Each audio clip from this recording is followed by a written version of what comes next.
Les médias occidentaux, pourtant très favorables au régime de Kiev, ne peuvent que difficilement dissimuler les progrès significatifs de l'armée russe sur le terrain. C'est le cas du journal Le Figaro. En plein pourparlers difficiles à Istanbul, l'armée ukrainienne flanche face aux Russes dans le Donbass.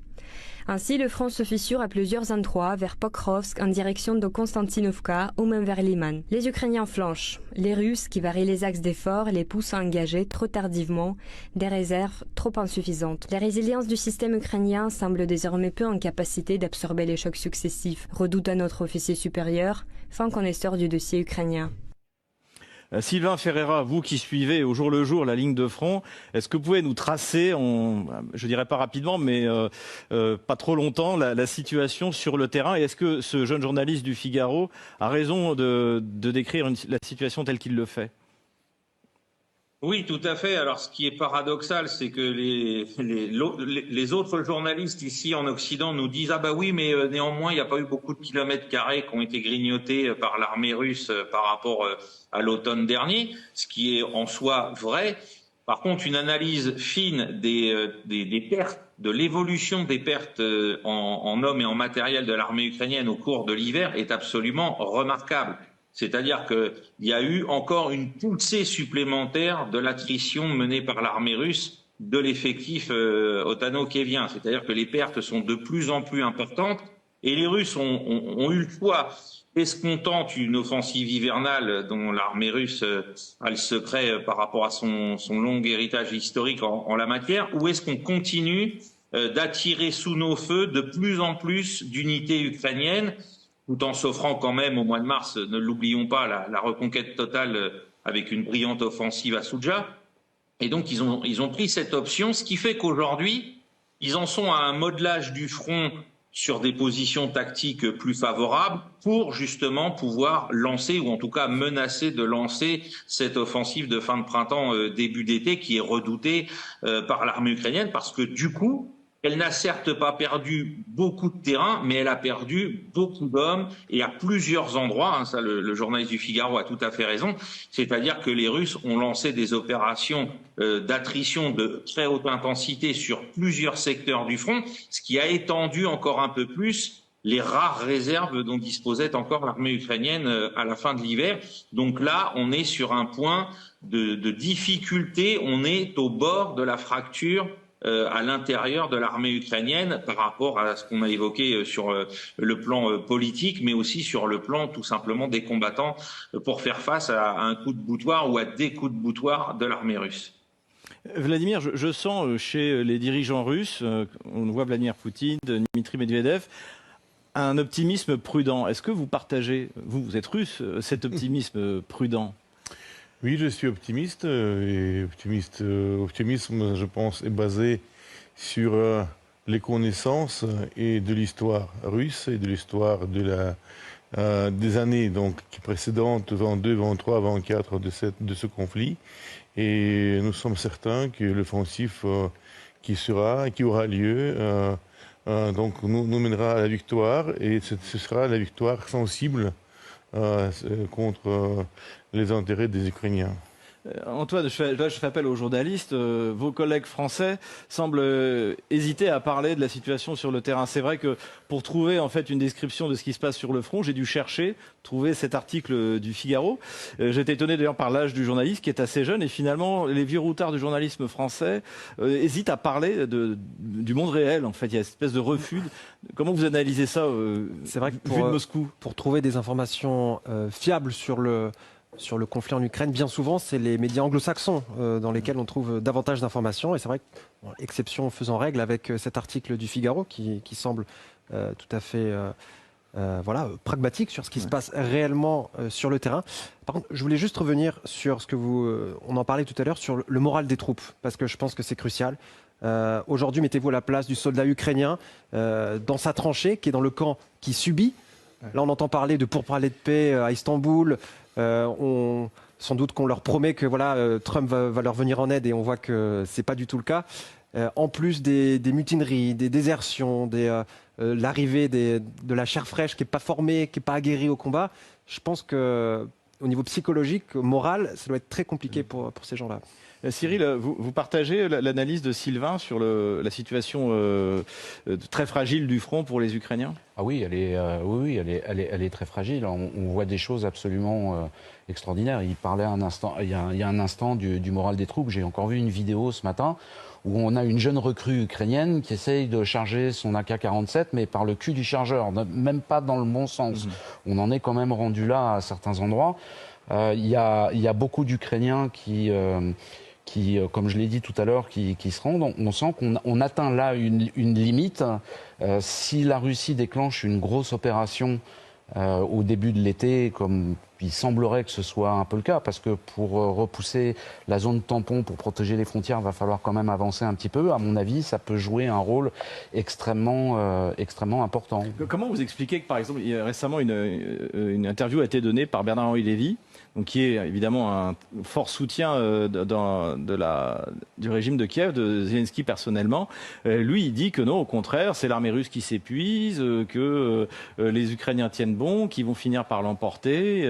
Comment vous expliquez ce refus du réel? Je sais pas, peut-être qu'il est comme Macron, accro au petit mouchoir colombien, j'en sais rien, mais faut être sérieux 2 secondes. Enfin, je suis désolé, il faut vraiment être sérieux 2 secondes. Comment vous analysez ça, Sylvain? Je vous vois sourire. Au-delà de la consommation de produits illicites, le plus gros produit illicite qui est consommé par les journalistes français, ça s'appelle l'Institute for the Study of War de la famille Kagan-Nuland. Il ne faut jamais l'oublier. Ces gens-là sont accros. Et on comprend pourquoi, avec Madame Nuland et son rôle dans le coup d'État du Maïdan. Ils sont accros au rapport de l'ISW. C'est-à-dire que vous ouvrez n'importe quel média français, à l'exception de mes camarades d'Omerta, qu'il faut quand même saluer, vous allez trouver en français finalement la traduction au mot près de ce que pond l'ISW tous les jours. Et donc l'ISW qui défend les intérêts néoconservateurs des fous du sous-sol, comme les avait baptisés Georges Bush père, eh bien eux ils en sont toujours à essayer de nous faire croire que bon, l'Ukraine c'est pas encore fini. Il y a Emmanuel Todt qui nous a laissé une hypothèse, c'est que Madame Nuland tenterait une vengeance à l'intérieur de son histoire familiale contre le peuple ukrainien, par rapport à ce qu'aurait subi sa famille à l'époque des années 20. Bon, c'est une hypothèse, mais en tout cas, voilà, les journalistes ici, et Bernard-Henri Lévy le premier, pensent que ce qu'écrit l'ISW, c'est parole d'évangile, et donc ils sont persuadés, en plus ils n'ont aucune connaissance sur ce qu'est l'art de la guerre, ce qu'est une armée, etc. Donc ils pensent encore... Là, c'est aujourd'hui, dans les médias français, on nous dit, voilà, l'Ukraine est en train de produire plus de drones que la Russie. Et donc, c'est le game changer qui va faire que l'armée ukrainienne va tenir. Donc, avec de tels propos qui sont complètement ineptes, que quelqu'un comme Bernard-Henri Lévy se précipite au secours de la défaite, ça n'a rien d'étonnant. Il ne faut pas oublier que si on écoute le discours de l'Union européenne, ça fait quand même 3 ans qu'on se bat avec des pelles, des râteaux, qu'on démantibule toutes les machines à laver pour récupérer les puces électroniques pour nos missiles. Ok, mais quand on voit le résultat sur le terrain, je trouve qu'on se démerde pas mal avec des pelles et des pioches. Alors il y a un autre aspect que vous avez évoqué déjà à 2 reprises, c'est qui explique aussi les échecs des forces otano-kieviennes sur la ligne de front. Et la priorité qui est donnée aux stratégies de communication par le régime de Kiev. Ça a provoqué des remous auprès des chefs militaires.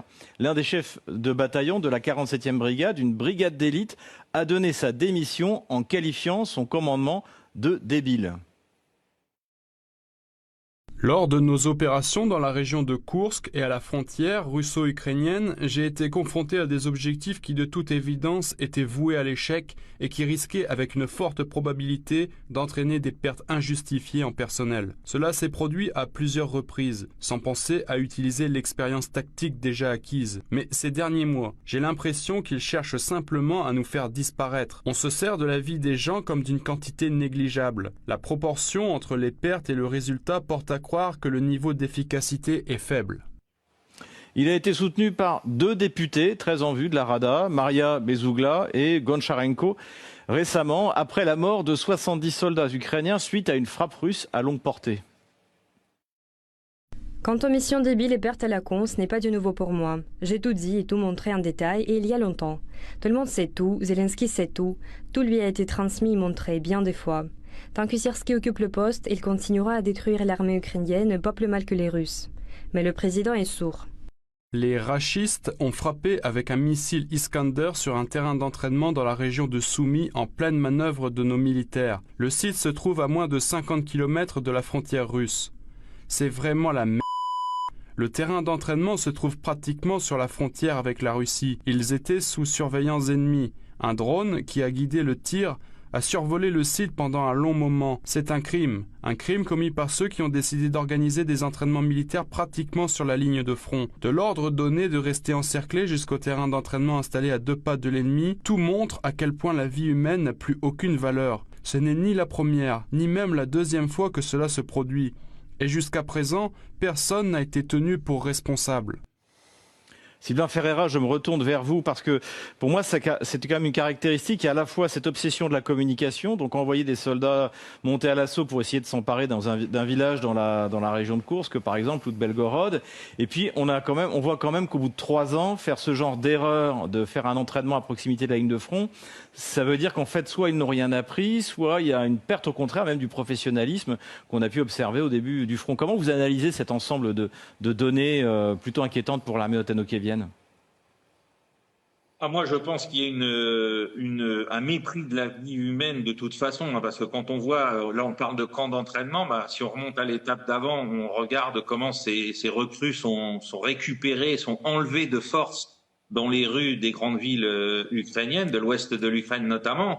On voit bien que ces gens-là, ceux qui les forcent à aller à la guerre, n'en ont que faire de leur survie. Donc de les placer plus ou moins près de la ligne de front, il y a ce mépris de la vie et puis il y a cette perte de professionnalisme parce que de toute façon, on l'a bien vu, la meilleure partie de l'armée ukrainienne a disparu à la fin de l'année 2023 suite à l'échec de l'offensive d'été.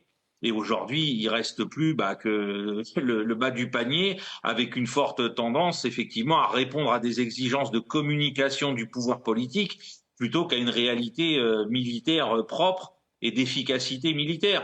Donc on continue d'assister à ce genre de choses et puis aussi à l'encerclement tactique à répétition dans des mini-NAS de gars qui sont obligés de défendre des villages qui n'ont plus aucun intérêt stratégique et qu'on maintient là alors que les forces russes les encerclent, les contournent en permanence. Enfin, c'est absolument n'importe quoi. Et encore une fois, ça ressemble à la Wehrmacht d'il y a 80 ans en Allemagne de l'Ouest ou de l'Est face aux Alliés. C'est-à-dire des gens qui ne font plus que la guerre pour des raisons politiques, mais sans aucun autre objectif que de mourir pour le plaisir, entre guillemets, de mourir.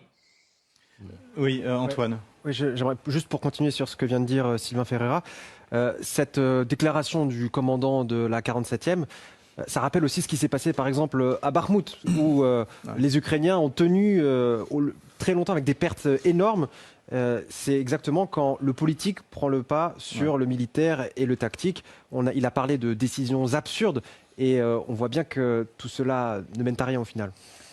Pour rebondir justement, parfait, sur le politique, il ne faut pas oublier non plus que Zelensky a une haine farouche de tout ce qui est russe.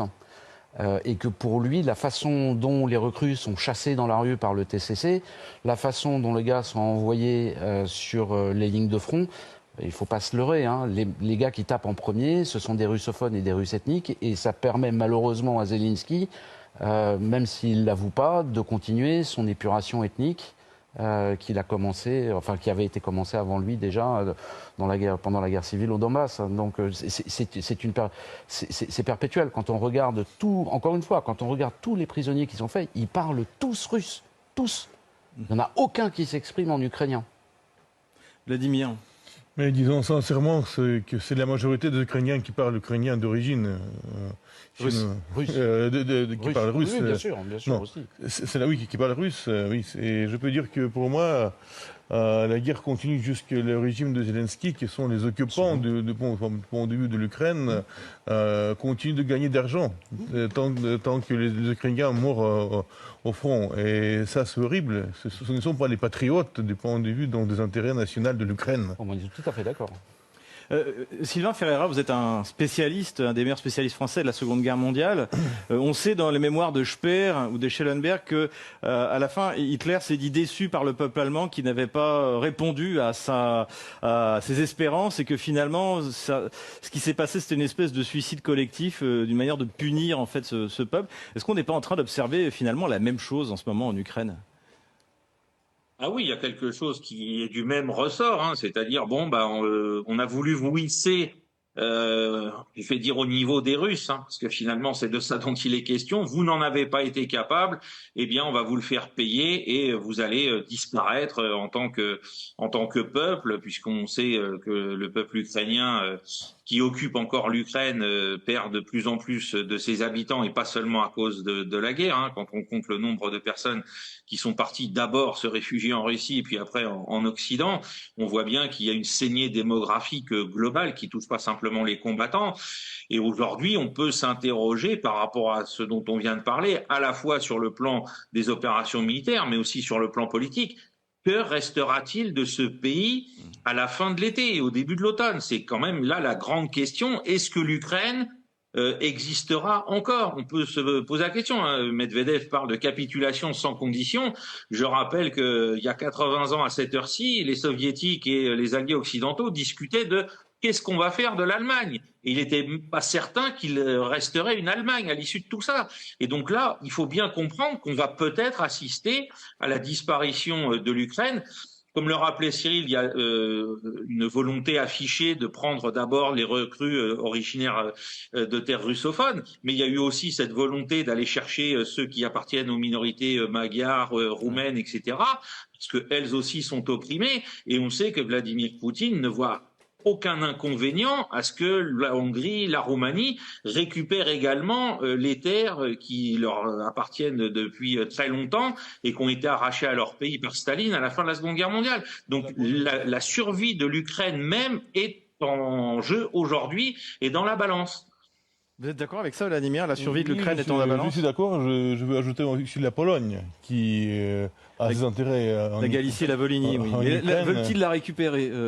Oui. Ils ne sont pas forcément très appréciés par les habitants. Les Polonais n'ont pas oublié ce que les nazis ukrainiens ont fait avec le peuple polonais pendant la Deuxième Guerre mondiale. Mais quelquefois, on a l'impression qu'ils ont oublié, non?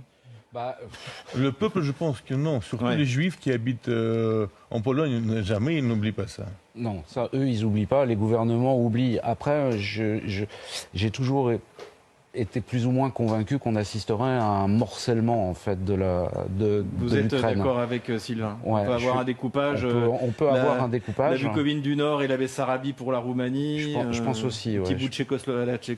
Le vrai point d'interrogation en fait, c'est Odessa, parce qu'on peut pas laisser Odessa partir entre guillemets partir comme ça.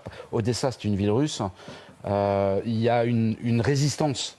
Un petit peu juive, avait dit Vladimir Poutine. Tchouchtchoutievri. Mais il y a une résistance qui s'est mise en place à Odessa qui est extrêmement importante. Et il faut savoir qu'Odessa, c'est juste en face de la Roumanie et qu'aujourd'hui, c'est un point névralgique. Parce que si jamais d'aventure on arrivait à obtenir un cessez-le-feu, j'ai bien dit d'aventure parce que c'est pas gagné, il faut à ce moment-là que Odessa soit revenu chez nous parce qu'on ne peut pas laisser les Européens utiliser Odessa comme un point de transit pour tout leur matériel, d'autant qu'il y a le couloir avec la Transnistrie derrière, ça reste quand même stratégique. Alors après, en plus des régions, il ne faut pas oublier qu'il y a aussi dénazification. Sylvain. Oui, moi pour rebondir sur ce que dit Cyril, effectivement il y a Odessa, mais il y a la Transnistrie. Absolument. Parce que et je pense que Vladimir Poutine pense toujours dans le temps long et pas simplement même dans le temps de son pouvoir actuel. Il faut bien comprendre que s'il n'y a pas de couloir terrestre qui est réétabli entre la Novarussia, en incluant Odessa, vers la Transnistrie, dans 20 ans, dans 25 ans, dans 30 ans, l'OTAN utilisera la Transnistrie comme un nouveau théâtre de casus belli contre la Russie. Il faut bien comprendre ça. Enfin, moi, j'en suis en tout cas intimement persuadé.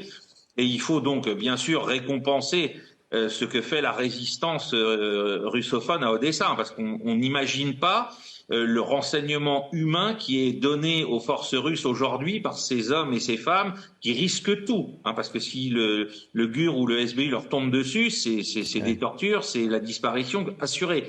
Donc il faut à tout prix voir dans quelle mesure Odessa, politiquement ou militairement, sera récupérée pour ensuite tendre la main à la Transnistrie. Mais je pense que Sylvain est un tout petit peu généreux quand il parle de 20 ans, 15 ans ou 25 ans. Moi, je vois ça dans un avenir beaucoup plus proche, parce que quand on regarde toute l'instabilité politique qu'il y a en Moldavie, notamment avec Maria Sandu, ils sont en train d'ukrainiser actuellement la Moldavie. On a actuellement, faut le savoir, des soldats français spécialisés en cartographie qui sont dans ces régions-là en train d'établir les cartes qui nous manquent, etc.